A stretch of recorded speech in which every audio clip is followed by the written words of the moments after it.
अवाम और फौज में फासले बढ़ रहे हैं। ताकतवर फौज मुल्क का असासा है, इसे कभी कमजोर होता नहीं देख सकते। साबिक वज़ीर-ए-आज़म इमरान खान का मुल्की फैसले बंद कमरों में ही हो जाने का दावा। मौजूदा सेटअप को एस्टेब्लिशमेंट की हिमायत का इल्जाम।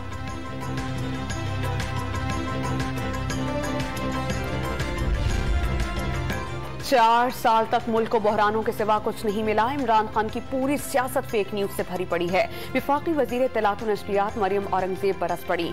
साबिक दौर में सियासी मुखालफिन को जेलों पर बंद करने और सहाफियों के खिलाफ कार्रवाइयां गिनवा दी।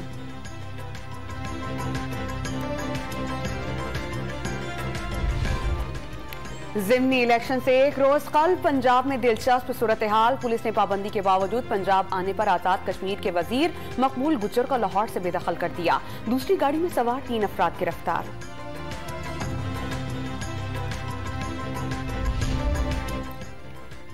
इलेक्शन कमीशन ने पीपी 168 में एक शख्स से 200 शनाख्ती कार्ड बरामद होने का नोटिस ले लिया। डिस्ट्रिक्ट मॉनिटरिंग ऑफिसर से तफसीली रिपोर्ट तलब।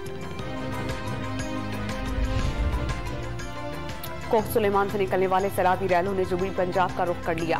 राजनपुर में फाजिलपुर के करीब कतब बंद टूटने से दर्जनों बस्तियां डूब गईं। कई देहात की राबता सड़कें पानी की नजर हो गईं। आउट ऑफ फॉर्म भारतीय क्रिकेटर विराट कोहली से बाबर आजम का इजहार हमदर्दी। पड़ोसी मुल्क के लेजेंड की भी पाकिस्तानी कप्तान के लिए नेक ख्वाहिशात।